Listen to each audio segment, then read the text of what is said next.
Hello. As mentioned in the first slide, my name is David. I am a current first year student at the University of Brighton studying computer science and games.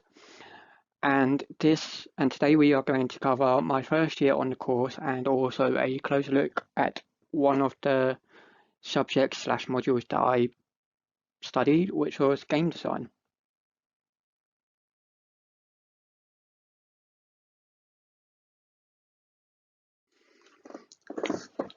So why did I choose this course?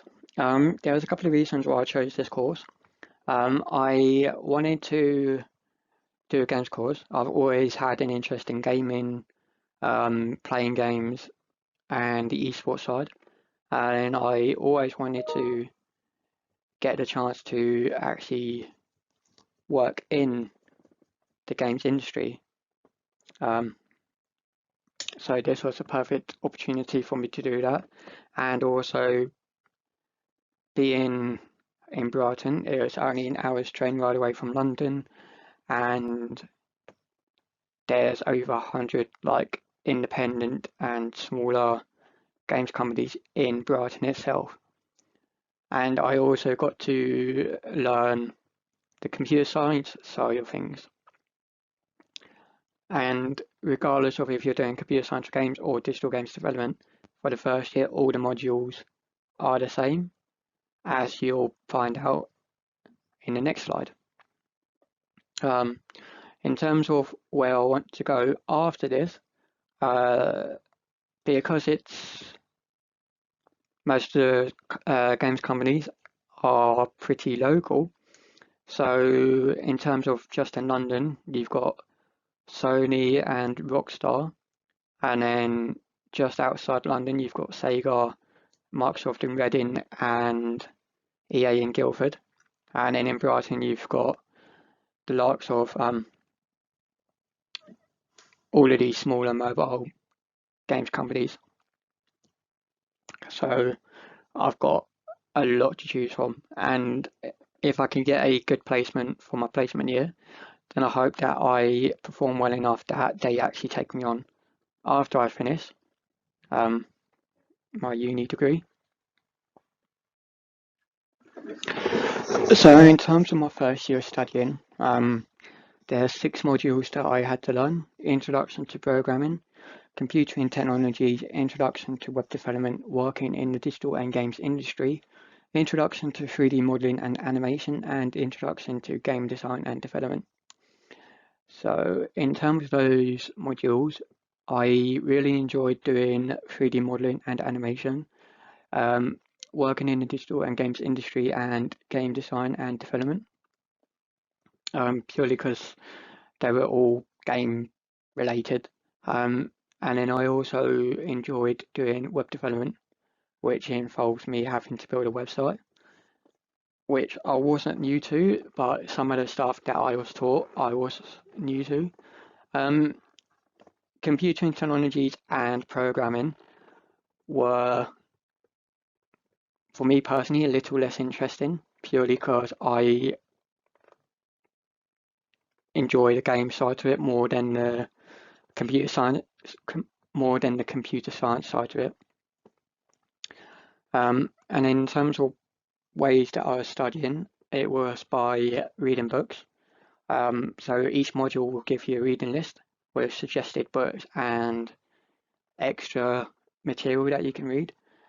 All of the books that are in the reading list will be in the library, either as physical copies or e-books. So you don't have to pay for any books unless you want to get extra studying and reading in which case you're more than welcome to purchase extra books if you want to. And then also by watching videos and following tutorials. So for 3D modeling, we got to watch a couple of videos relating to different stuff that we could do with Maya and how to animate and texture different models. And then in terms of game design, we got to watch tutorials on different aspects of the game that we could learn to do. And then assessments are done by, for me personally, exams, essays, and group work. Frankly, in terms of exams, I only did 2, and then the rest of it was either essays or group work. Or for my game design and 3D modeling and programming, it involved me building a game, a 3D model, and a program, respectively. And then, as you can see from my semester 2 timetable, the majority of my lessons leading up to summer were in the morning, and then I had my majority of my afternoons off, which was pretty nice. So for one of my modules, one of the things that I had to learn to do was to design and then build a video game. So for this mini subject lesson, we are going to be learning to design a video game. So when I first got taught this, I had random expectations of I'm going to need to be amazing at drawing and amazing at using the software. And actually, I didn't, because you actually get taught all of it. Well, you don't get taught drawing, but that comes with just practice. So in the following slides, you're going to learn how to design a game leading up to potentially building it. So let's get started. So in terms of games design, the first thing to actually consider when building a game is who your target audience is.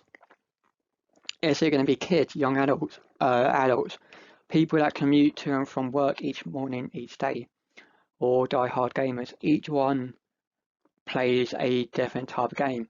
So for kids, it's gonna be kid friendly. It's gonna have lots of colors. It's gonna have like cartoony drawings kind of thing. Whereas adults may play stuff that's addictive, for example, Candy Crush, stuff like that. People that commute to work each morning, they will want a game that is quick to pick up and quick to put down. It doesn't require 10 minutes to actually get into the game if your train journey is only 20 minutes, or takes a good 5 to 10 minutes to actually save the game and then quit. Whereas die-hard gamers will want a game that's got amazing graphics and an amazing story and immersive gameplay. So these are all things to consider when actually designing a game. And then if you see the image below, that's an extract of a game design proposal that we had to research for this subject. And it details 2 audiences, 2 target audiences and personas. And then once you've decided the target audience, you need to decide what kind of game you want to design. So again, as mentioned before, if it's for someone that commutes to work each morning, it'll need to be quick and easy to pick up and play. Whereas a die-hard game would want something that's got better gameplay, better graphics, a better story, the opportunity to purchase DLC for extra levels and story modes and stuff like that. Now the next part is actually kind of showing what the game's going to look like. So there's 2 ways of doing this. If you're good at drawing, then by all means actually draw this. If you're not good at drawing, or if you want to give it a more realistic look, then you can use pictures that you'll find on the internet or other games that you can use in an example. So as you can see from here, this is an example of a potential mobile game. Now, as technology is growing every year, the graphics on mobile games are becoming more and more better and more like console and PC games. And there's new software coming out like Xbox xCloud and Google Stadia and Shadow. So all of these stuff allow you to play console and PC level games on your mobile phone device now. So graphics like this are actually becoming more and more common now. So when it comes to actually visualizing how the game is going to look, you could use images if you want to, or you can draw. And then, for example, if you're making a war game or army-based game, you could use stuff like Call of Duty or Battlefield, and then take pictures from there and then say, this is what the main menu is going to look like, this is what one of the levels is going to look like, or this is what the store is going to look like, just to give the person reading this game design report an idea of what the game is going to look like and how they're going to be able to interact. Or even do like little diagrams. So, for example, clicking new game will take you to the game, or clicking on settings will take you to this area where you can then do all of these different things, or go in onto the store gives you all of these different things. So now the final job, once you've decided on your audience, decide how you're going to look and characters and stuff like that, is to then put it all together into an easy to read and understand diagram. For example, you can have your start screen, which then leads to your menu screen, which then leads to menu settings, could then lead to like the load level, what the levels are going to look like, what the store is going to look like. Just an easy to understand guide to how the game's going to work and how each section will look and how the user would interact. And then just literally have like a brief description of how you're going to design the characters or what the characters are going to look like. The more detail you give, the better it is for the person actually reading the game design document. And then on the next slide, I've attached some links that you can use for ideas for either building a game or for characters that you can use. And all of these are stuff that you can actually purchase, and some of them are actually free, and then you can actually use them to actually design your own games if you wanted to.